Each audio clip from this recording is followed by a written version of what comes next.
My son stood up at a crowded restaurant and called me a loser to my face. His mother, my ex-wife, said nothing. Her new husband just smirked. I didn't say a word either. I just went home. And by the following Monday, I had started the process of taking back everything I ever gave my son.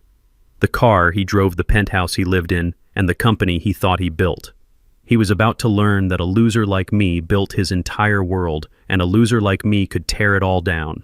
My name is Reginald Covington, and at 72 years old, I've learned that silence has many shades. There's the silence of peace, the silence of understanding, and the most dangerous silence of all, the one you use to muffle the roar inside.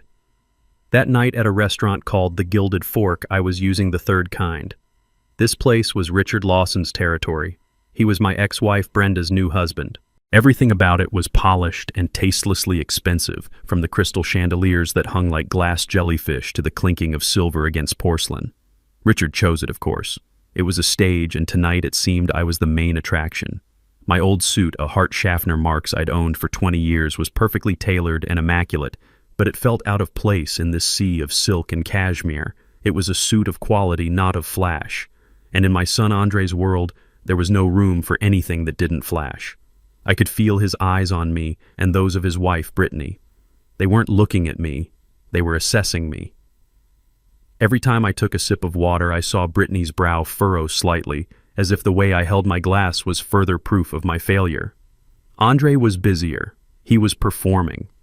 He leaned back in his velvet-upholstered chair, one arm draped casually over the back, the other swirling a glass of red wine. It was a gesture he'd copied from Richard. "The company is exploding," Richard Andre announced, his voice loud enough for the next table to glance over. "We just closed our second round of funding. Investors are lining up. Brittany's right, it's probably time I upgrade the 5 Series to a 7 Series. Brittany let out a little glassy laugh. "You deserve it, honey. You've worked so hard." I remained silent. I knew all about that second round of funding. I knew exactly where every single dollar came from, and it certainly wasn't from the line of investors Andre was imagining. Brenda, my ex-wife, sat there with a tight smile plastered on her face. She had changed. 5 years with Richard had worn away the practical woman I once knew, replacing her with a pale imitation who worried if her handbag was last season. She looked at Richard with an adoring gaze, as if he had personally invented success. "Our son is brilliant, isn't he, Reggie?" she asked, turning to me, but it wasn't a question. It was a statement, a silent comparison. "Our son is brilliant, unlike you."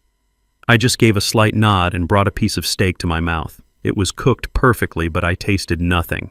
All my senses were focused on the play unfolding before me.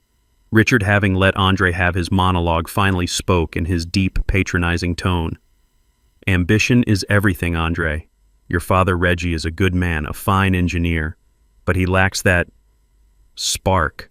He builds things for other people, never an empire for himself. In this world, if you're not building, you're being buried." It was an insult wrapped in a backhanded compliment, a technique men like Richard perfected. Andre nodded eagerly, like a devout follower hearing a sermon. "Exactly. I've tried to explain that to Dad so many times. The importance of taking risks, of building a personal brand. But he just talks about savings and safe investments. It's so dated." Dated was the word he used. Last time it was cautious. The time before that, traditional. The words changed, but the contempt never did. The dinner continued a steady stream of boasts. Andre talked about their penthouse apartment with its city views, their upcoming vacation to Bali, the new watch Brittany had bought him. Every story was a stone thrown into my silence. I was the wall they were bouncing their achievements off of just to hear the sound they made. Finally, as dessert was served, a 7-layer chocolate cake that likely cost more than my monthly utility bill, Richard signaled the waiter. "The check, please. On my account." He said it casually, but his eyes flickered toward me. Another performance of power. That was the breaking point. Andre, maybe from the wine or maybe just high on his own arrogance, suddenly stood up. His chair scraped harshly against the floor. A few diners at nearby tables turned to look.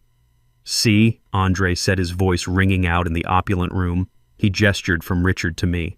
"That's the difference. Dad, you're a loser. You've spent your whole life in that dusty old house on those dirty construction sites." Then he turned to Richard, his voice full of admiration. "Richard is not. He's a winner." The air went thick. Brittany nodded smugly, as if her husband had just spoken a great truth. Brenda stared down at her plate, her silence a final act of betrayal. Even the people at the next table quickly looked away, their feigned ignorance a testament to my public humiliation. I looked directly into Andre's eyes. For a split second, I saw a flicker of the little boy I taught to ride a bike, a hint of regret. But it was buried too deep beneath layers of designer clothes and entitlement. I said nothing. The rage I expected to feel never came. In its place was a cold, sharp clarity, a terrifying certainty. It was over. The final thread had snapped. Slowly, I placed my white linen napkin on the table beside my untouched cake. I stood up. My chair made no noise. My movements were deliberate, measured. I glanced at Brenda, at Richard, and finally at Andre. Then, without a word, I turned and walked out of the restaurant. The heavy wooden door closed behind me, cutting off the sound, leaving them to their hollow victory. I didn't have to say anything. My actions were about to speak for me. The air outside was cold, but it cleared my head. I didn't hail a cab. I walked. The wealthy Atlanta neighborhood slowly gave way to the quieter, more familiar streets of my own. My house stood under the shadow of an old oak tree, a solid 2-story brick home I'd designed and helped build myself 30 years ago. It wasn't flashy. It was durable. Like me. Inside, everything was in order. The smell of old mahogany and the paper from the books lining my shelves filled the air. This was my sanctuary, a world away from the phoniness I had just left behind. I didn't turn on the television. I didn't pour myself a drink. Anger clouds judgment, and tonight I needed to be colder than ice. I went into my study. It was a small room, but everything in it had a purpose. On the walls were blueprints of bridges and buildings I had helped create. Real things. Things that last. On a corner of the desk there was a silver-framed photograph. Andre, aged 5, wearing an oversized plastic construction helmet, grinning on my shoulders at a job site. His eyes then were full of pure pride and love. Where did I lose that boy? The question hit me not as a sharp pain, but as a dull, weary ache that had been building for years. I had been too quiet. I had hoped my unconditional love would be enough. I was wrong. Unconditional love does not mean unconditional sacrifice. Tonight, the sacrificing ended. I sat down in my worn leather chair and turned on my old, slightly slow but reliable Dell desktop. The screen glowed, illuminating my impassive face. I didn't browse the web or check my personal emails. My fingers moved with practiced ease, opening an encryption program I'd installed years ago. I typed in a long password, a string of letters, numbers, and symbols that no one else on Earth knew. A simple interface appeared on the screen with a list of folders. Their names were meaningless unless you knew what they really were. Covington Holdings, LLC, Oakwood Properties, LLC, AC Tech Solutions. Seed Funding Agreement Project, BMW 7 Series. Lease Contract, Richard Lawson, Consulting. Payment Schedule. Each name was a thread, an invisible thread I had used to weave the world my son now lived, in the world he thought he had created himself. It was like being the engineer of a bridge. You can't see the rebar hidden deep inside the concrete, but without it, the entire structure would collapse. Tonight, I was going to begin a structural integrity test. I opened a secure email client. The recipient was already saved.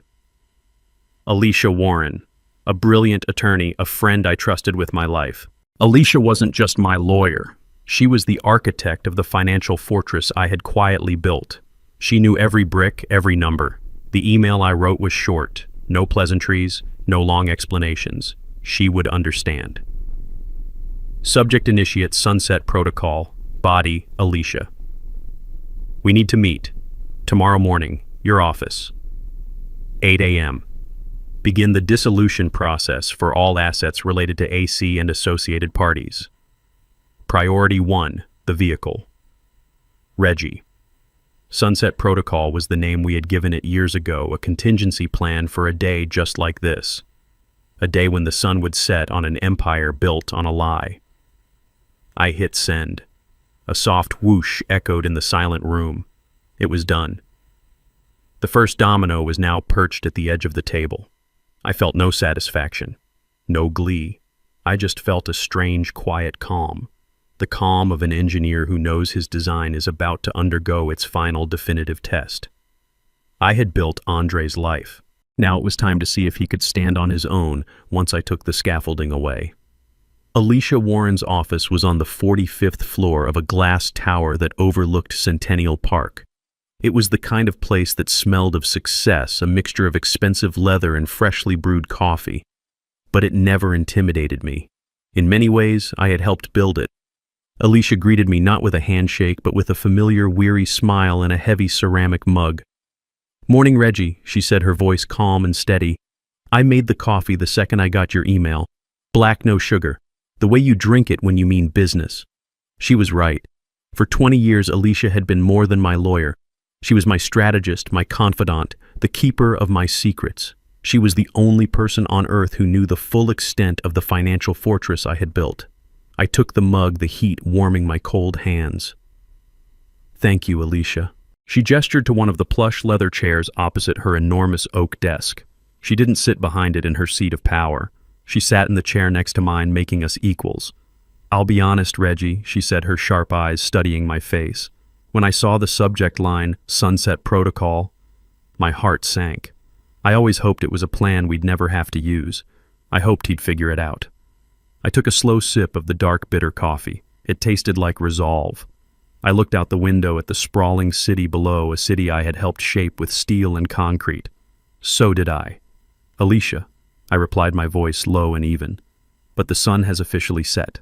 It's time to turn off the lights." Alicia nodded slowly, her expression turning from concern to the focused, sharp look of a master chess player seeing the board clearly. "All right, Reggie, walk me through it. I know the legal structures we built, but I need to hear the human part." What was the final straw? I stared into my coffee mug, seeing the reflection of the man my son had called a loser. He said the word Alicia. He said it out loud in public. He called me a loser and called Richard, Brenda's new husband, a winner. And Brenda just sat there and let him. I looked up from the mug and met her eyes. He believes it. He honestly believes the world he lives in is one he created. Today we begin the process of showing him the truth of the foundations he's standing on. Alicia leaned forward, all business now. "Let's review the assets. Let's start with the heart of his so-called empire, AC Tech Solutions." I let out a long, slow breath. Andre always had ambition. I began, my voice a low rumble. I'll give him that. He had big ideas, big dreams. He wanted to be the next Steve Jobs, the next tech mogul from Atlanta.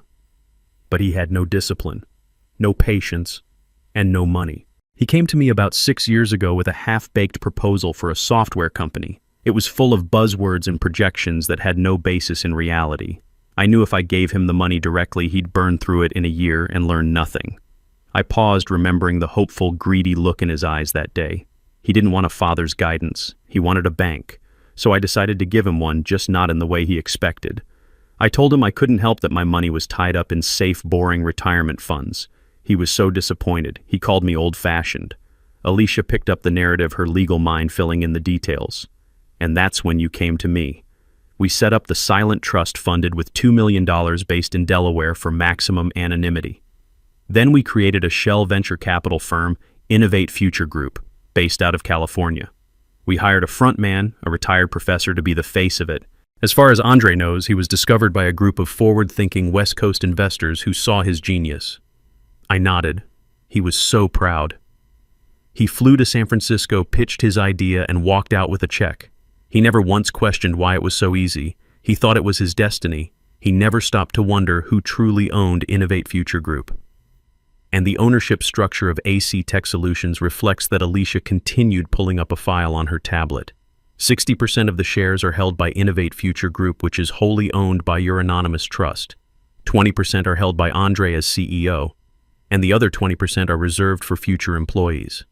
You have complete controlling interest, Reggie. He isn't the owner of that company. He is its highest paid employee, and his board of directors is for all intents and purposes you.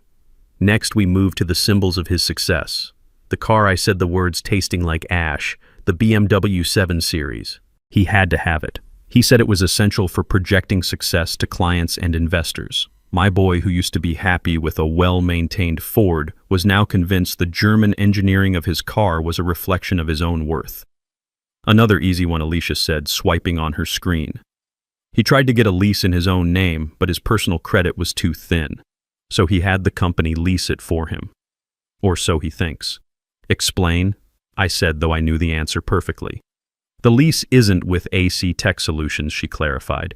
It's with a separate entity we created for asset management, Covington Holdings LLC. We presented it to Andre as a third-party fleet management company that AC Tech Solutions would contract with for executive vehicles. He signed the paperwork without a second thought, happy to get his shiny new toy. The contract explicitly states that the vehicle is provided for the use of a designated employee of AC Tech Solutions. The moment he is no longer an employee, the car is no longer his to use, I finished. The irony was corrosive. My holding company, a name he wouldn't even recognize, was providing the chariot for my winner son. He was driving my car paid for with my money, all while calling me a failure. Finally, we came to the biggest piece, the foundation of it all. The penthouse, I said softly. Alicia's expression softened for a moment. This one always felt different, Reggie. It was, I admitted. This was about Brenda as much as it was about Andre. After she left me for Richard, she became obsessed with appearances. She filled Andre's head with the idea that where you live defines who you are. He and Brittany searched for months for the perfect apartment, something that would make their friends jealous. They found the penthouse at the Oakwood. The Oakwood was a beautiful pre-war building that had recently been renovated, a perfect blend of classic architecture and modern luxury. Andre fell in love with it. He told me about it, complaining that it was just out of his price range. He asked if I could help with the security deposit. I told him no, I said to Alicia. I told him it was reckless to live beyond his means. Alicia smiled faintly. And what you didn't tell him was that you had bought the entire building 3 years prior. It was an undervalued asset in a neighborhood that was about to gentrify, I explained, the old engineer in me taking over. The numbers made sense. I purchased it through another LLC, Oakwood Properties. It was a good, solid investment. It was brilliant, Alicia corrected. When Andre applied for the penthouse, the landlord, a property management firm we hired, contacted him with a special offer. They said they were looking for a high-profile tenant like a tech CEO to add prestige to the building, and they were willing to offer him an employee incentive lease. His rent is virtually zero. He just pays the building fees. He signed it, bragging for weeks that the landlord was so impressed with him that he got the deal of a lifetime. He never read the fine print, I said. No one ever does, Alicia confirmed. The fine print, of course, states that the incentive lease is contingent on his continued employment with AC Tech Solutions. It also states that the property management firm can terminate the lease with 72 hours notice for any breach of contract, and the contract defines a breach as anything that might bring the building's name into disrepute. So there it was, the whole house of cards laid out on Alicia's expensive oak desk. His company, his car, his home. Every pillar of his life was a carefully constructed illusion, designed, funded, and owned by the father he called a loser. He wasn't a self-made man. He was a trust fund baby who had never been told the truth. He has nothing, Alicia, I said, the weight of the words settling in the room. Everything he thinks is his is actually mine. Alicia leaned back, her work done for the moment. So, Reggie, what is your first move? According to the protocol, the first step is always symbolic. I thought about the arrogant look on my son's face, the way he gestured with his hand that wore a watch I'd paid for, driving a car I owned to go home to an apartment I provided. The car, I said without hesitation. We start with the car. A winner shouldn't have to ride the bus. Alicia made a note on her tablet, her fingers flying across the screen. The car it is, she confirmed, her voice now devoid of any emotion except professional focus. A tow truck can be dispatched to his residence by 9 a.m. Monday morning, citing the termination of the corporate lease agreement. It will be swift and entirely legal. But what's the larger strategy, Reggie? What's the timeline? Do we hit him with everything at once? The car, the corporate accounts, the eviction notice? We can have it all done by noon on Monday if you want. A full-scale blitz. I shook my head slowly, looking past her out at the skyline I knew so well. No, I said. That's not the way. That's destruction. That's revenge. And this isn't about revenge. What is it about? Then, she asked gently. I turned my gaze back to her, trying to find the right words.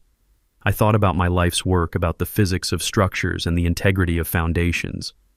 When you need to bring down a building, Alicia, you don't just set off dynamite at the base. That's messy, unpredictable. It sends shrapnel everywhere and hurts innocent people. It's an act of pure destruction. I leaned forward, my hands clasped in front of me. A true engineer, a builder, does it differently. You perform a controlled demolition. You dismantle it piece by piece. You remove the fixtures first, the shiny things that catch the eye. Then you take out the windows, his view of the world. Then you carefully remove the floors one by one until all that's left is the empty frame and the bare foundation. I don't want to destroy my son, Alicia. I want to dismantle the false life he's living. I want him to stand on the cold, hard foundation of reality and finally understand what it takes to build something real for himself. Alicia listened, her eyes never leaving mine. She understood. She wasn't just my lawyer, she was the daughter of a carpenter. She knew the language of building and breaking, a controlled demolition. She repeated, a new understanding dawning in her expression. It's legally cleaner, too. Each action is a separate, justifiable corporate or property management decision. No single action can be construed as a coordinated personal attack. It's airtight. Exactly, I said. So we start with the car on Monday. The symbol of his status, we give him a day to feel that loss, to feel the inconvenience. Then on Tuesday, you freeze the corporate accounts. You cut off his power. Let him feel what it's like when the well runs dry. And Richard Lawson's consulting payments along with it. Let the winner feel the pinch too. I took a deep breath before delivering the final instruction. Then on Wednesday, when he's confused and powerless, you deliver the eviction notice. You take away his security, one piece at a time. Let him feel each wall come down. Let him understand the value of each thing as he loses it. A heavy silence settled in the room. This wasn't a plan born of anger. It was a curriculum, a harsh, painful curriculum. Alicia simply nodded. I understand the lesson plan, Reggie. I'll prepare the necessary documents immediately. I stood up, my old bones aching with a weariness that had nothing to do with age. I had made the decision. Now I just had to live with it. Thank you, Alicia. I walked to the door, then paused with my hand on the handle. Let it begin, I said, my voice barely a whisper. Let the lesson commence. The rest of that week was perhaps the quietest of my life. After leaving Alicia's office, I felt a strange sense of peace settle over me. The decision had been made. The plan was in motion. There was nothing left to do but wait for the gears to turn. I spent Friday and Saturday in my garden. My rose bushes needed pruning, a task I usually enjoyed, but now took on with a new solemn purpose. My hands, calloused from a lifetime of work, moved with practiced precision. Snip. A dead branch fell away. Snip. An overgrown shoot that was taking nutrients from the main stem. I thought about what I was doing. Gardening is an exercise in ruthless compassion. You can't be sentimental about the parts of a plant that are weak or diseased. If you let them grow, they will eventually poison the whole bush. You have to cut them back sometimes almost to the stalk to give the plant a chance to grow back stronger, healthier. You do it not out of anger, but out of a desire for the plant to reach its full potential. My son was a magnificent plant that had become overgrown with the weeds of entitlement and arrogance. I was just the gardener doing the hard, necessary work. On Saturday afternoon, my phone buzzed on the small wooden bench beside me. I picked it up. Andre's name glowed on the screen. A week ago, my heart would have leaped. I would have answered immediately, ready to absorb whatever casual disrespect he threw my way just to hear his voice. Now I simply looked at his name. I watched it flash again and again, a desperate digital cry. Then I placed the phone face down on the bench and went back to my roses. An hour later, it buzzed again. This time it was Brenda. I didn't even bother to look. Her silence at the dinner table had been her answer. My silence was now mine. That evening I sat in my worn leather armchair, a place I had spent countless hours reading. I wasn't reading a thriller or a mystery. I was rereading a biography of Ulysses S. Grant, not the general but the president, a man who was quiet, underestimated, and constantly battling the corruption of those around him. I came across a passage about his steadfastness, his ability to absorb blows and criticism without flinching all while focusing on the larger strategic goal. He wasn't flashy. He was solid. He dealt not in opinions, but in outcomes. I closed the book and thought about the word Andre had used. Loser. He saw my quiet life, my modest home, my old car, and he saw a man who had lost at the game of life. He never saw the foundations. He never understood that the loudest person in the room is often the weakest.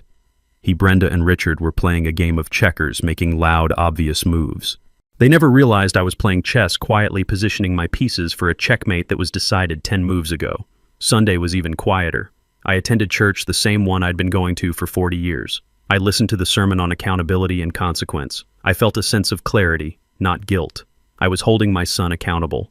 I was delivering the consequences he had earned. After the service, I spent the afternoon in my workshop sanding down a piece of old oak, the rhythmic motion calming my soul. The phone remained on the kitchen counter, silent now. They had likely given up, assuming I was sulking.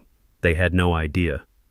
As dusk fell, I sat on my back porch watching the sun dip below the horizon, painting the Atlanta sky in shades of orange and purple. The air grew cool. The weekend was over. My final quiet weekend before the storm. I thought of the name Alicia, and I had given the plan the Sunset Protocol. It was fitting. The sun was setting on my son's life as he knew it. And tomorrow morning with the dawn, his harsh, necessary education would begin.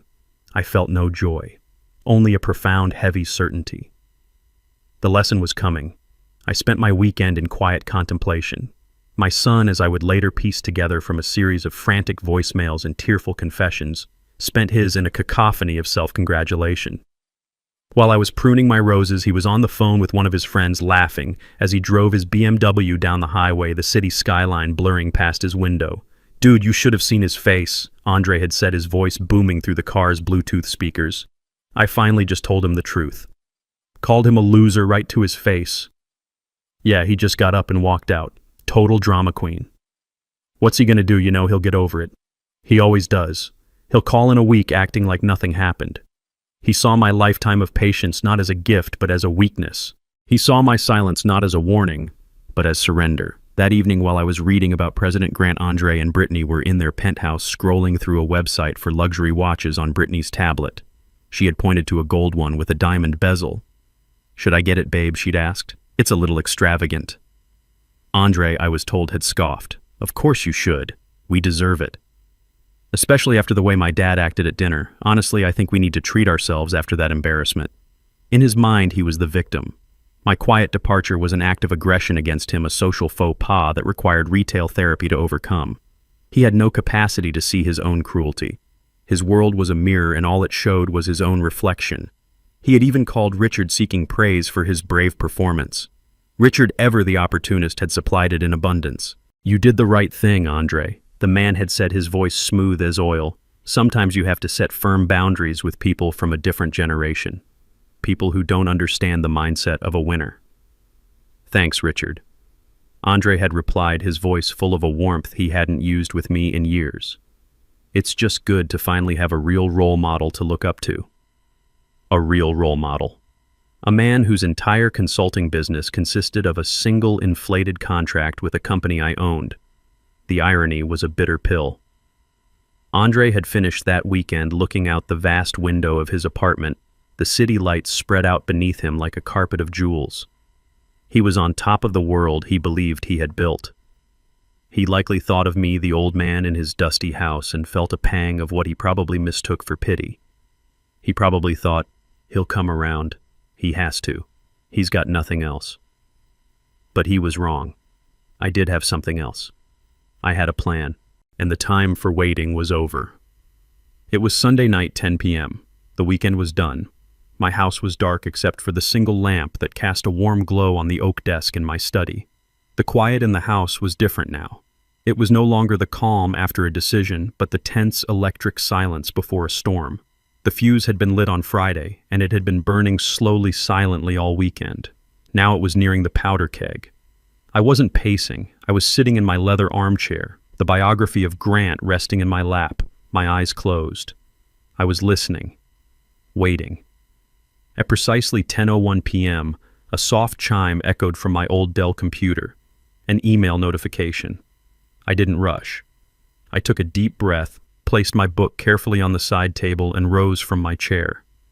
I walked to the desk, the wooden floorboards creaking softly under my weight. The screen was bright in the dark room. A single new email sat in my inbox. The sender was Alicia Warren. The subject line was simply "Update." I moved the mouse and clicked it open. The body of the email was stark white, containing only 6 words standing alone in the center of the screen like a military command. I leaned in the reflection of the glowing text visible in my glasses. The first domino has been pushed. Monday morning dawned bright and obnoxious sunlight streaming through the floor-to-ceiling windows of the penthouse and glinting off the polished chrome of their espresso machine. For Andre, the world felt perfect. The weekend had been a triumph. He had finally put his father in his place, asserting his own status as the family's new alpha. He felt powerful, a feeling amplified by the expensive Italian suit he was putting on and the sleek black BMW 7 Series that was waiting for him in the reserved parking spot in the garage below. Brittany was humming as she applied her makeup, a small, satisfied smile on her face. "Are you sure you don't want me to drive you today, honey?" she asked, looking at his reflection in the mirror. "We could take the Benz. I have that spa appointment at 11. Andre chuckled, adjusting his tie. "Nah, I've got a lunch meeting with some new potential clients. I need to roll up in the Beamer. You know how it is. Image is everything." He leaned in and kissed her on the cheek, the scent of her expensive perfume filling his senses. "Besides," he added, his voice dropping to a conspiratorial whisper, "I think we've earned the right to show off a little. We're winners, remember?" She giggled and swatted him playfully. "Go on, get out of here, you big shot." Feeling on top of the world, Andre grabbed his leather briefcase and headed for the private elevator that went directly to the residence garage. The ride down was smooth and silent. The doors opened to a pristine, well-lit space. And there it was. His car. It wasn't just a car, it was a statement. Long, low, and gleaming under the fluorescent lights, it was the physical embodiment of his success. He clicked the fob and the car chirped, its angel eye headlights flashing a welcome. But as he walked toward it, he noticed something was wrong. A large, grimy-looking tow truck was parked directly behind his BMW, its yellow hazard lights flashing rhythmically, casting an ugly, pulsating glow on the polished concrete floor. A man in greasy blue overalls was kneeling by his rear tire. Andre's good mood evaporated instantly, replaced by a surge of irritation. "Hey!" he barked, his voice echoing in the garage. "What the hell do you think you're doing? This is a private garage. You can't park here." The man in overalls stood up slowly, wiping his hands on a rag. He was big, with a weathered face and a completely neutral expression. He didn't look impressed. He didn't look intimidated. He just looked tired. "You, Andre Covington?" he asked, his voice a gravelly monotone. "I am," Andre snapped. "And you're about to get your rust bucket towed if you don't move it in the next 10 seconds. You're blocking my car." The man didn't move. Instead, he simply gestured with his thumb toward the back of the BMW. "No, sir, I'm not blocking your car. I'm here to repossess it." The words didn't register at first. They were so absurd, so out of place in his perfect world that his brain refused to process them. He actually laughed, a short, incredulous bark. "Repossess it? You must be joking. This car is paid for. It's a corporate lease. You've obviously got the wrong car, pal." The driver just sighed, as if he'd had this exact conversation 1,000 times. He pulled a clipboard from the cab of his truck and held it out. Work order says black BMW 7 Series license plate, 8 Kilo Victor 391. Belongs to a Mr. Andre Covington. "That you..." Andre's face flushed with anger. This was humiliating. "Yes, that's me, but there's been a mistake. A stupid mistake. Who sent you AC Tech Solutions? Because I own that company and I can assure you we haven't missed a payment." The driver pointed a greasy finger to a line on the work order. "The order's not from AC Tech, sir. It's from the title holder, a company called Covington Holdings, LLC. Andre stared at the name. Covington Holdings. It meant nothing to him. A surge of relief washed over him, followed by renewed fury. "See, I told you. I've never heard of that company. It's a clerical error. Now get your truck out of here before I call security and have you arrested for trespassing." The driver just shook his head, a flicker of something like pity in his eyes. "Sir, I've got a legally executed repossession order. If you have a problem with it, you need to call the leasing company." He turned his back on Andre and started attaching a heavy chain to the undercarriage of the BMW. The sound of metal clanking against metal was like a physical blow. "Hey, get your hands off my car!" Andre shouted, his voice cracking with rage. He pulled out his phone, his hands shaking so much he could barely unlock it. He found the number for the leasing company and jabbed the screen. Brittany was going to be late for her spa day. He was going to be late for his meeting. This was a disaster. After an excruciatingly long series of automated menus, A calm female voice finally answered. Premier Executive Leasing, this is Sarah speaking. How can I help you? My name is Andre Covington, he said through gritted teeth. You have made a massive mistake. You sent a tow truck to repossess my car, a BMW 7 Series. I need you to call it off right now. There was a moment of silence filled only by the sound of furious typing. I see your account, Mr. Covington, Sarah said, her voice perfectly polite and completely unhelpful. Yes, the BMW 7 Series. It looks like the repossession order was issued this morning at 8:05 a.m. I know it was issued. I'm telling you it's a mistake, Andre was practically shouting into the phone. The tow truck driver was now lowering the lift, preparing to hoist the front wheels of his beautiful car off the ground. I'm not seeing any mistake in the system, sir, Sarah continued, her tone unchanging. The lease agreement was terminated by the owner of the vehicle, Covington Holdings, LLC. I've never heard of Covington Holdings, he yelled. The lease is through my company, AC Tech Solutions. I can see that AC Tech Solutions was the authorized user, sir, she said calmly. But Covington Holdings, LLC is the legal owner and lessor of the vehicle. As the owner, they have the right to terminate the lease at any time per Section 4, Paragraph B of your agreement. We are simply the administrators. His mind was reeling. It made no sense. He felt a wave of dizziness. This is insane. Put me through to someone at Covington Holdings, then I'll clear this up. I'm sorry, sir, Sarah said, and for the first time he detected a note of finality in her voice. We don't have a public contact number for that entity. All communications are handled through their legal representatives. We have fulfilled our legal obligation by acting on their request. This matter is now closed on our end. Closed. It's not closed. The front wheels of the BMW were now off the ground. The car, his symbol of power and success, was hanging there, helpless and pathetic. Is there anything else I can help you with today, Mr. Covington? Sarah asked, as if she were asking if he wanted fries with his order. He was speechless. The injustice of it all choked him. He heard a click, and the line went dead. She had hung up on him. He looked up from his phone, his face a mask of disbelief and impotent rage. The tow truck driver was in his cab, starting the engine. The powerful diesel engine roared to life, drowning out all other sound.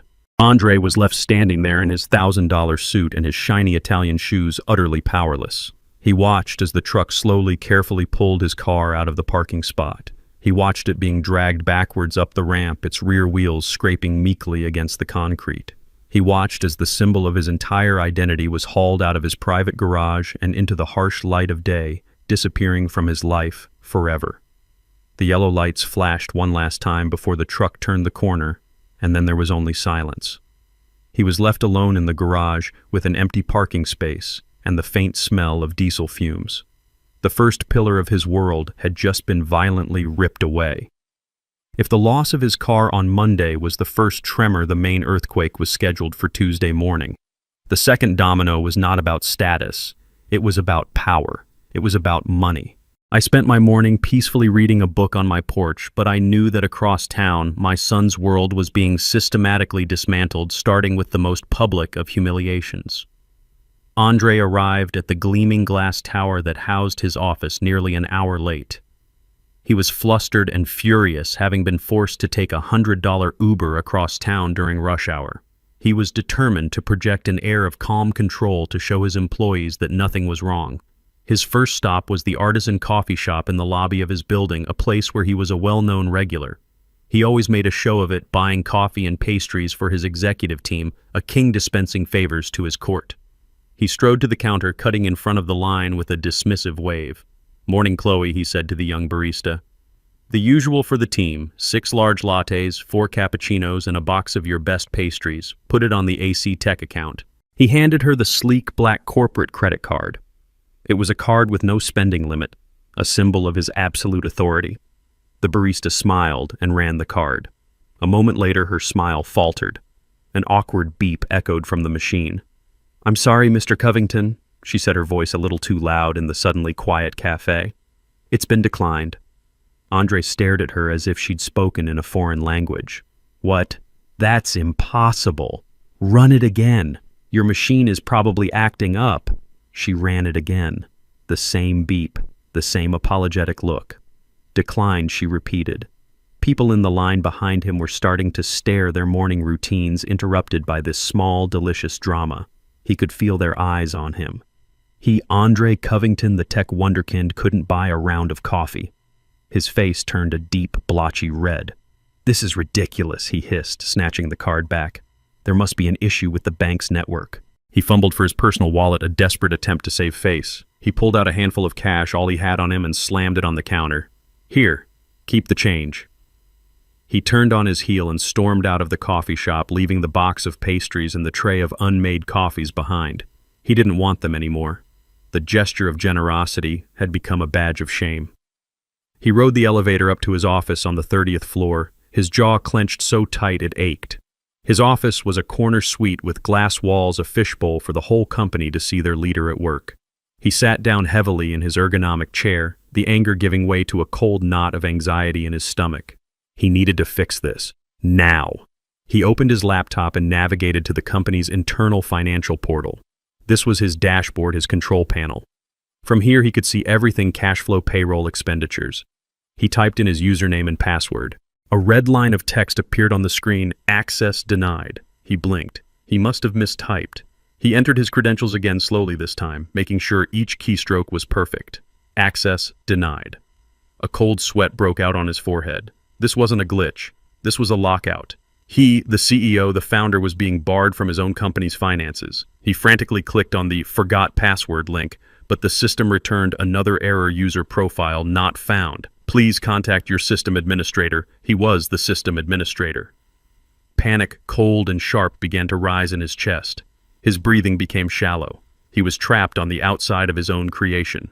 Just then, a notification popped up in the corner of his screen. A new email. The sender was an address he didn't recognize: Director at AC Tech Solutions. The subject was "Urgent Notice of Financial Restructuring." With a trembling hand, he clicked it open. The email was a masterpiece of cold corporate jargon. It was impersonal, emotionless, and utterly terrifying. To whom it may concern, it began.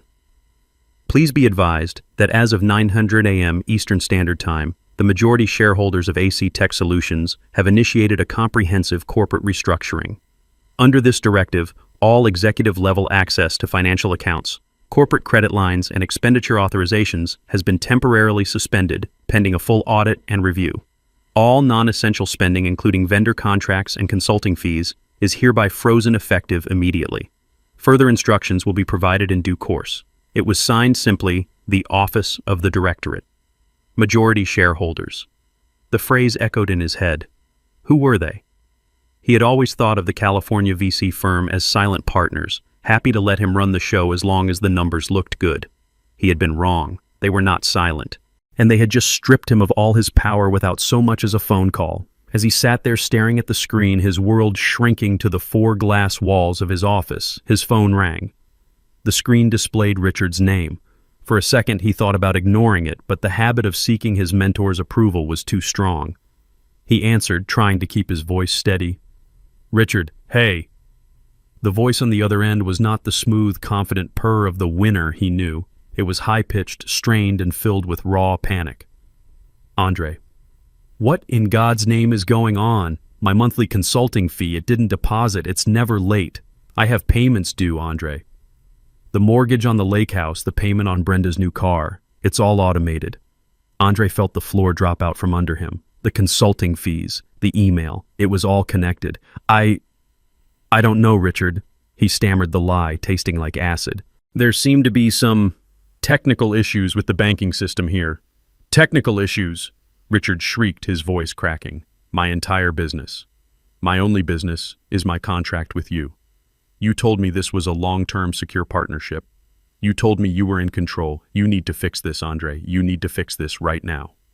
The man he had called a winner, the role model he had praised just days before, sounded like a terrified child. Andre, who was used to receiving guidance from this man, was now being screamed at for answers he didn't have. "I'm trying, Richard," he said, his voice weak. "I'm looking into it." "Looking into it isn't good enough," Richard yelled. "My reputation is on the line. Brenda is asking me questions. What am I supposed to tell her? That her brilliant son can't even manage his own company's payroll?" The call ended with Richard hanging up in a rage, leaving Andre in a ringing silence. He was a king who had just discovered his castle was made of sand. He had no status, no power, and the one man he looked up to had just been exposed as a fragile dependent. He leaned forward and put his head in his hands, the gleaming city of Atlanta, visible through his glass walls, a world that suddenly felt 1,000,000 miles away. The second pillar had not just been removed, it had been pulverized, and he was standing in the dust. Wednesday was the day the final foundation was to be pulled out from under him. While I spent the day quietly sketching a new design for a community library, the third and final act of my son's education was being set in motion. The first blow had taken his status. The second had taken his power. This one was designed to take his sanctuary.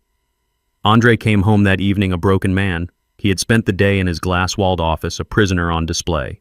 He had been forced to cancel meetings, to dodge calls from vendors, and to endure the pitying, curious stares of his own employees. He had no car, no money, and no answers. The penthouse, once his triumphant fortress in the sky, was the only thing he had left. He walked through the door, hoping to find some comfort, some refuge from the nightmare his life had become. Instead, he found Brittany. She was not the bubbly, supportive wife he had left that morning. She was a storm cloud of anxiety and terror pacing the vast living room like a caged animal. Her face was pale, her eyes red-rimmed from crying. She had clearly been on the phone all day hearing the whispers, the rumors. The news of his public humiliation at the coffee shop had spread like wildfire through their social circle. Her spa day had been a parade of concerned friends asking questions she couldn't answer. "Andre, what is happening?" she cried the moment he walked in, her voice shrill. "My credit card was declined at the salon, my personal card. The one you pay for. They said the account was frozen. I had to use my emergency debit card. I have never been so embarrassed in my entire life." Andre didn't have the energy to fight. He dropped his briefcase by the door, the sound echoing in the cavernous, silent apartment. "I don't know, Brittany," he said, his voice hollow. "There's some kind of hostile takeover happening. The investors, they've locked me out of everything. I'm trying to fix it. Trying to fix it," she shrieked, her voice rising with hysteria. "Our friends are calling me Andre. They're asking what's wrong. Jessica heard from someone at your office that you're being forced out. Is that true? Are you losing your own company?" Before he could answer, there was a sharp, authoritative knock on the door. It wasn't the gentle tap of a neighbor or the buzz of a delivery. It was a sound that demanded to be answered. Brittany froze her eyes wide with fear. Andre, his heart pounding, walked to the door and looked through the peephole. A man stood there in a crisp gray suit. He didn't recognize him. He looked like a lawyer or a banker. He looked like bad news. Reluctantly, Andre opened the door.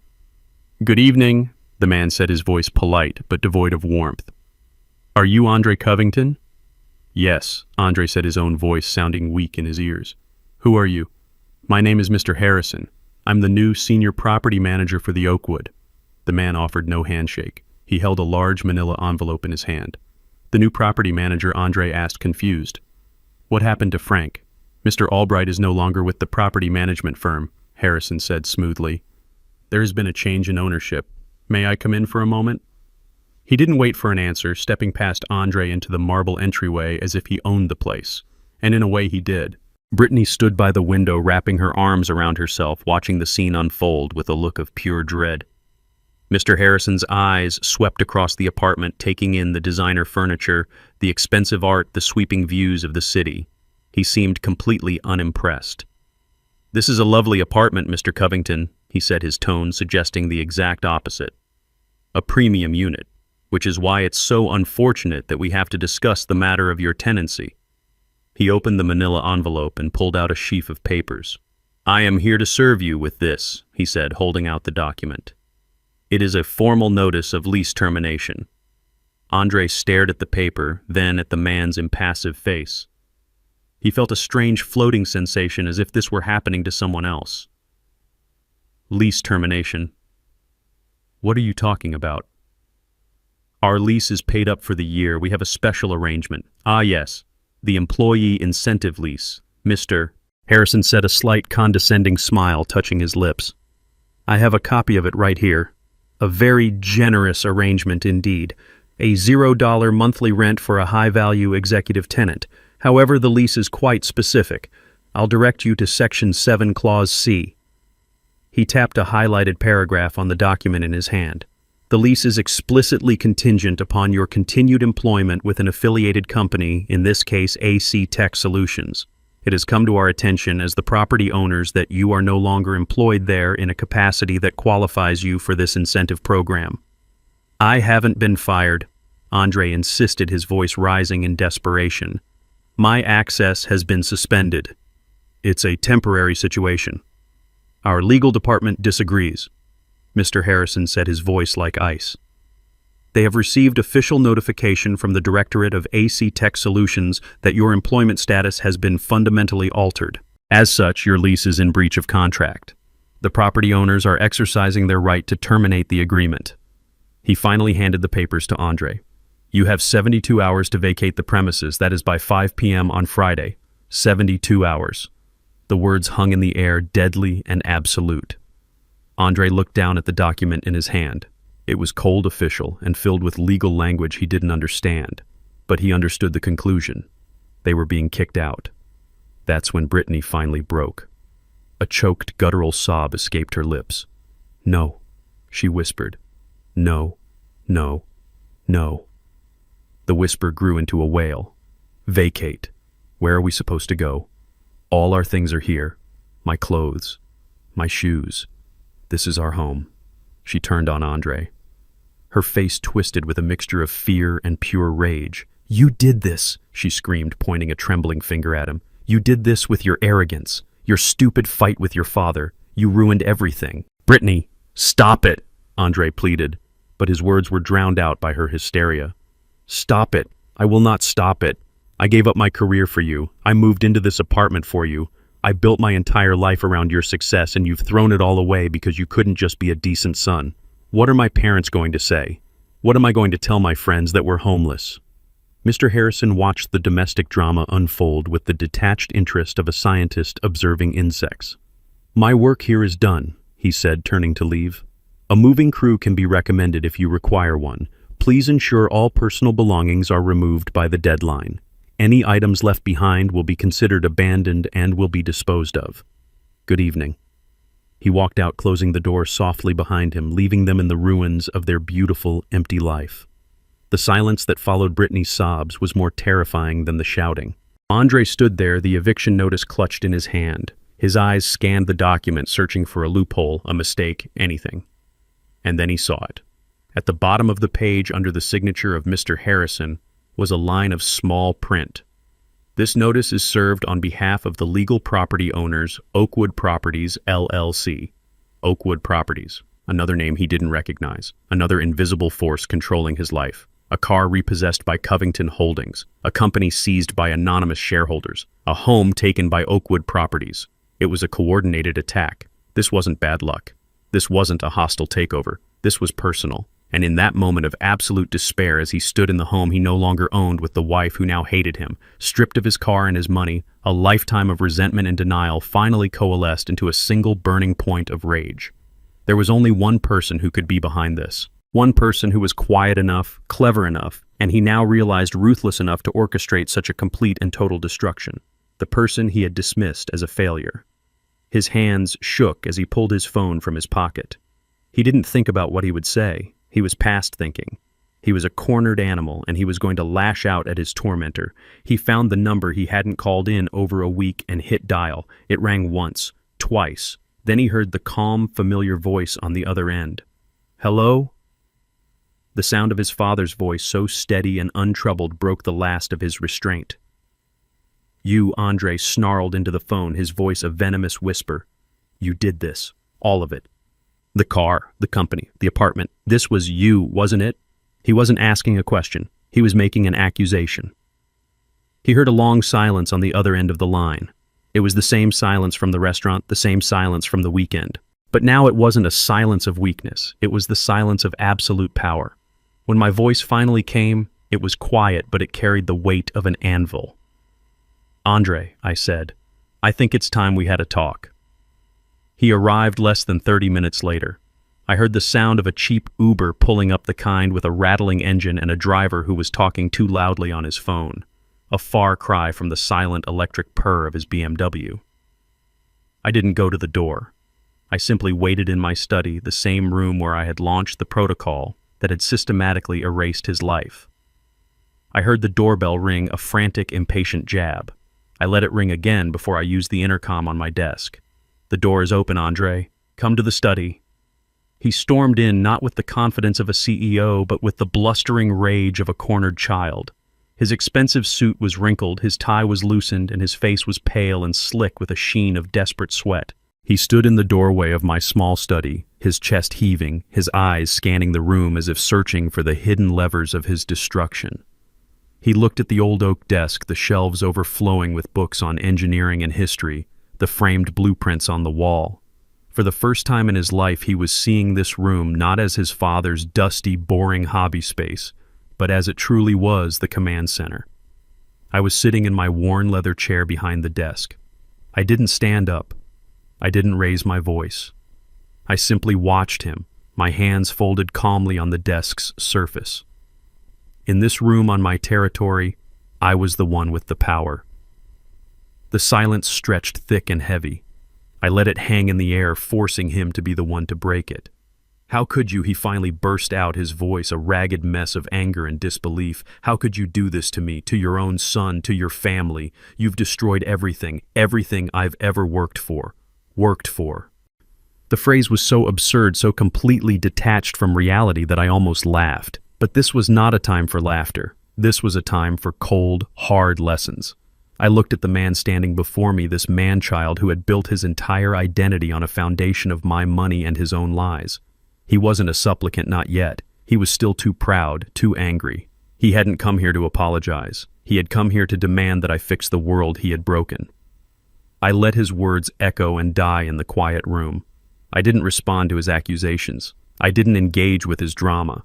I simply gestured to the simple wooden chair opposite my desk. "Sit down." "Andre," I said, my voice quiet, but carrying an authority he had never heard from me before. "The yelling is over. You've had your say. Now it's time for you to listen." He sat. The anger hadn't left his face, but it was now mixed with a confused, fearful apprehension. It was the look of a man who senses the ground is about to give way beneath him, but doesn't know why. I didn't give him time to gather his thoughts or formulate another accusation. I simply swiveled the large monitor on my desk to face him. The screen was blank except for a single folder in the center labeled simply, "The Foundation." "You said you worked for everything you have." I began, my voice as calm and steady as a surveyor's hand. "That's a commendable sentiment. So, let's review your work. Let's start with your greatest achievement. AC Tech Solutions." I clicked open the folder. A series of legal documents appeared neatly organized. "Do you remember 6 years ago when you pitched your idea to those venture capitalists in California, Innovate Future Group?" He nodded slowly, a flicker of his old pride in his eyes. "They saw my potential. They believed in my vision." "They did," I agreed, "because I instructed them to." I clicked on a document titled Innovate Future Group Incorporation. The articles of incorporation were clearly displayed. I pointed to the section listing the primary shareholder. "Innovate Future Group is a shell corporation, Andre. It was created by my lawyer, Alicia Warren, for the sole purpose of funding your company.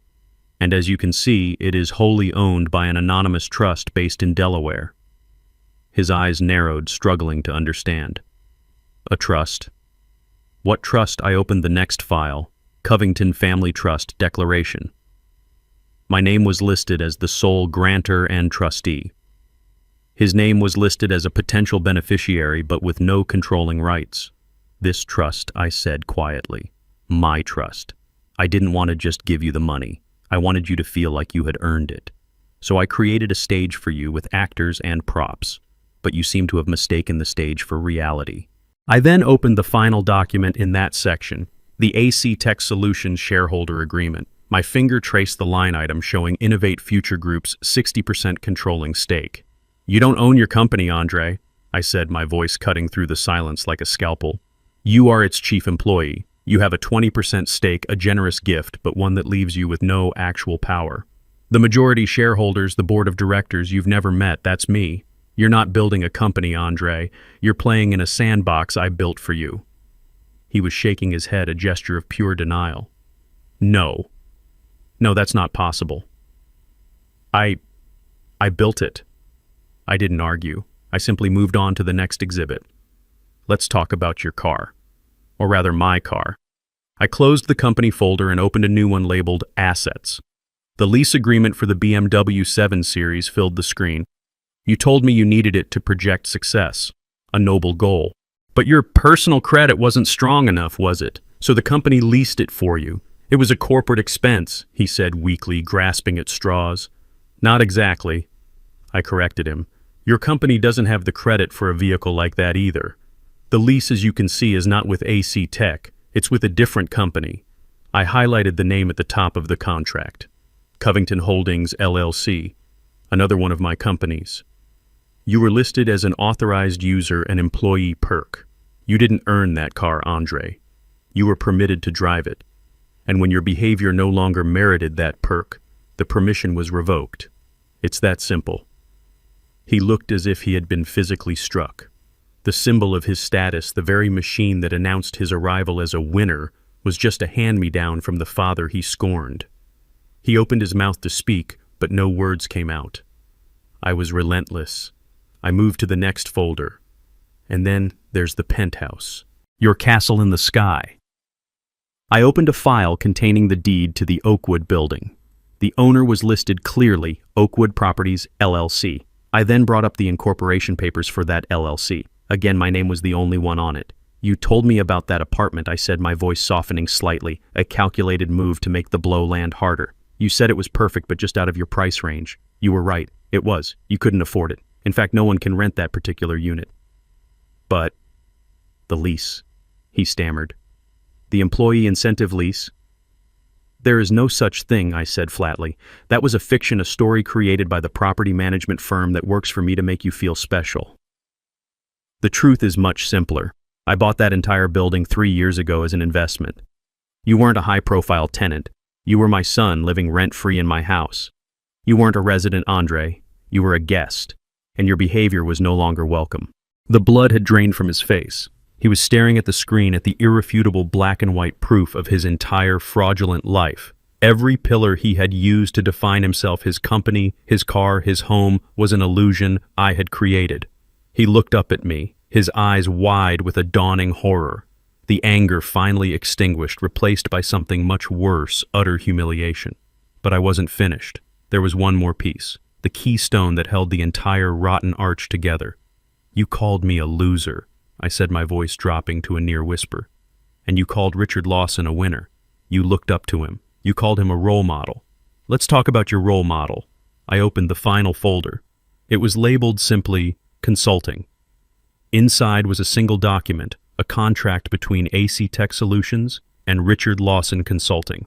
I scrolled down to the payment schedule, a recurring monthly payment of $50,000. Richard is a business consultant, I explained. And a consultant needs clients. Did you ever wonder why he never talked about his other clients? Why his only business seemed to be giving you advice? Andre stared at the numbers on the screen. He knew them well. He was the one who authorized the payments. That $50,000 monthly fee. That's his only income. Andre, your company is his only client. And since your company is funded entirely by my money, I let the sentence hang in the air, letting him connect the final devastating dots himself. His eyes went wide. The realization hit him like a physical blow. He actually recoiled in his chair. The winner you admire so much? I continued, my voice calm and precise. The man your mother left me for the man who lives in a big house and drives a fancy car and lectures me on ambition. His entire lifestyle is funded by me. I pay his mortgage. I pay for your mother's new car. The money flows from my trust through your company and directly into his pocket. The winner your mother chose is on the payroll of the loser she left behind. That was it. That was the final blow. He made a small choking sound. The entire edifice of his life, his success, his heroes and villains, his identity, it all came crashing down in the silence of that small, dusty room. He finally understood. He wasn't a player in the game. He wasn't even a piece on the board. He was just the ball passed between hands, and he had never even known it.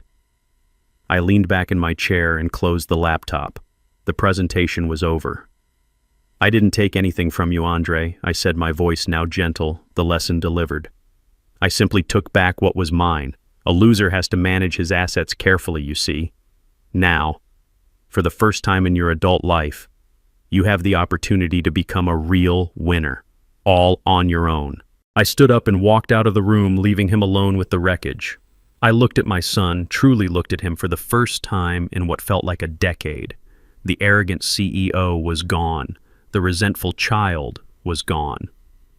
All that was left was a broken man sitting in a simple wooden chair in a dusty old study, stripped bare of all his illusions. There was no victory for me in this moment, only a deep, profound sorrow for the years we had lost for the boy who had gotten so lost inside the man. This final act was not about punishment, it was about purpose. He needed to understand why. I know this is hard to understand right now, Andre. I began, my voice softer now, the sharp edges of the lawyer and the strategist falling away, leaving only the father. And I know you hate me. You have every right to. But I need you to listen very carefully. This was never about destroying you. It was about destroying the lie you were living in. The man at that dinner table, that wasn't my son. That was a hollow shell, a puppet built from my money, and Richard's empty words, and your mother's obsession with appearances. I gestured around the room to the evidence of a life built with hands, not just with money. You've been living on a stage, Andre, playing the part of a successful man. All I did was take down the set. What you're feeling right now, this fear, this humiliation, this gut-wrenching emptiness, it's the first real thing you've felt in a very long time. This is the foundation. This is ground zero. This is where a man begins to build a life, not just pretend to have one. He looked up at me, his eyes pleading, perhaps expecting me to offer him a lifeline to tell him this was all just a temporary lesson. I offered him none. The trust I created for you still exists, I told him.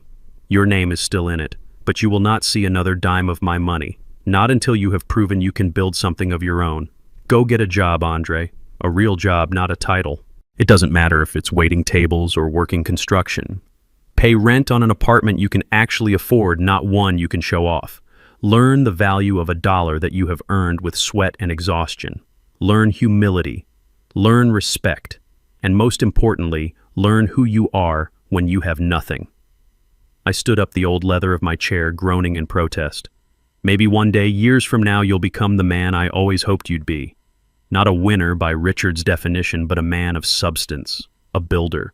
A man who understands that his worth is not in what he owns, but in who he is. Until that day, you are on your own. With that, I slowly and deliberately closed the lid of my laptop. The soft click echoed in the silent room. It was the sound of a door closing, a chapter ending. The presentation was over. The lesson had been delivered. I turned and walked out of the study, leaving my son alone with the truth. I didn't look back. There was nothing more to say. I left Andre in the study, a ghost haunting the ruins of his own life. I didn't know where he went after that. I didn't ask. My part in that chapter of his life was over. The lesson had been delivered. Whether he learned from it or not was now entirely up to him. The days that followed were the quietest I had known in 30 years. The house felt lighter, as if a great oppressive weight had been lifted from its very foundations. There were no frantic phone calls, no passive-aggressive text messages, no manufactured family dramas that required my silent financial intervention. There was only peace. A week later, I was sitting on my back porch as evening settled over the neighborhood. The Georgia air was warm and thick with the scent of jasmine from the vine climbing the trellis beside me. I held a cool glass of iced tea, the condensation dripping onto the worn wooden armrest of my rocking chair. The chair moved back and forth in a slow, steady rhythm, a cadence of contentment. I wasn't waiting for anything. I wasn't anticipating a call or worrying about a problem. I was simply present. For the first time in years, my mind was not occupied with my son's manufactured crises or my ex-wife's insatiable desire for more. I was alone, but I was not lonely. The silence was not the silence of absence, but the silence of serenity. I thought about the word Andre had used at that dinner, the word that had set all of this in motion: loser. For years, I had allowed that unspoken accusation to define the terms of my existence. I had poured my life's work, my intelligence, and my fortune into a bottomless pit of his and his mother's ego, all in a desperate, misguided attempt to prove I wasn't what they thought I was. I had sacrificed my own peace to fund their chaotic lives. But sitting there listening to the crickets begin their nightly chorus, I realized the truth. I had never been the loser. I had been the host for a parasite. And now, I was finally free. I had completed my final project. It was not a bridge of steel or a building of concrete. It was the careful, painful demolition of a toxic family structure. And now, in its place, there was room for something new to grow. I didn't know what the future held for my relationship with my son, but I knew my own future was finally mine. The sudden jarring ring of my cell phone on the small table beside me felt like a violation of that newfound peace. I looked at the screen. It was Brenda. I almost didn't answer. I had nothing left to say to her, but some part of me, a lingering curiosity, perhaps wanted to see the final act of this play. I let it ring a few more times, a small assertion of my new boundaries, before I picked it up. I pressed the button and held the phone to my ear but said nothing. For a moment, all I heard was ragged, frantic breathing. Then her voice came through a torrent of raw, unfiltered panic. It was not the voice of the poised, condescending woman from the restaurant. It was the desperate shriek of someone whose world was on fire. Reggie. Reggie. Thank God. You have to do something. You have to help us. I remained silent, letting her words rush into the void. It's Richard, she cried, her voice cracking with a sob that held no sadness, only terror. He's ruined. It's all gone. The consulting contract with Andre's company. It was everything. They terminated it. We got a notice from the bank this morning. They're foreclosing on the house. The lake house, Reggie. They're taking our house. I listened. My expression unchanged. I took a slow sip of my iced tea. And the car, my Mercedes. Richard leased it and the payments were tied to his business account. They're going to take it back. I have nothing. Reggie, do you hear me? Nothing. I went to the country club today and my membership was suspended. I can't live like this. This is not my life. Her voice rose to a hysterical pitch. This is your fault, all of it. This is because of what you did. You were jealous of Richard, jealous of Andre's success, so you decided to destroy all of us. How could you be so cruel after everything we had, after all our years together? I am the mother of your son. It was a stunning performance. In her version of reality, she was the victim. Richard was the victim. Their extravagant, debt-fueled lifestyle was something they were entitled to, and I was the villain for turning off the faucet that had supplied it all. There was no apology for what had been said at the dinner. There was no concern for Andre's well-being. There was only a desperate, selfish demand that I put her world back together.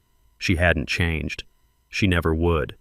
And in that moment, I felt the last lingering chain of obligation to her turn to dust and blow away in the evening breeze.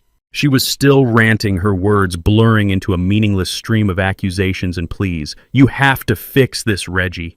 You have to call those people the ones who own Andre's company. You have to tell them to reinstate the contract. You have the money. You always have the money. You owe us that much. You owe me.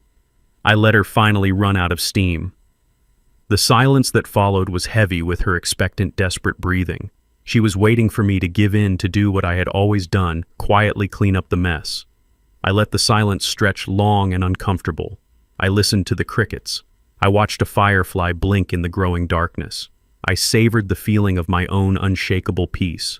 When I finally spoke, my voice was quiet, calm, and utterly final. It held no anger, no satisfaction, no emotion at all. It was simply a statement of a new and permanent truth. Brenda, I said, that is no longer my problem. I didn't wait for a reply. I didn't need to hear her shock, her rage, or her pleas. The conversation was over. A conversation that had been going on for 30 years was finally mercifully over. I pressed the end call button on the screen and placed the phone face down on the table. Then I leaned back in my rocking chair. The slow, steady rhythm returned. The scent of jasmine filled the air. The stars were beginning to appear in the deep purple sky, distant and beautiful and indifferent. I had reclaimed my dignity. I had reclaimed my peace. I had reclaimed my life. And in the profound, perfect silence of that Georgia evening, I finally felt like a winner. This painful chapter taught me a lesson that took 72 years to fully understand. For too long, I had confused financial support with fatherly love, and in doing so, I allowed my patience to be seen as weakness. I thought that by providing a safety net, I was helping my son, but I was only enabling a boy to live in a man's world without any of the responsibility. I have learned that true strength is not found in endless giving, but in the courage to set firm boundaries. And sometimes the most profound act of love is to take everything away, forcing someone to stand on the cold, hard foundation of reality so they can finally learn to build a life for themselves. I'm truly curious to hear your thoughts, so tell me in the comments, what would you have done in my place?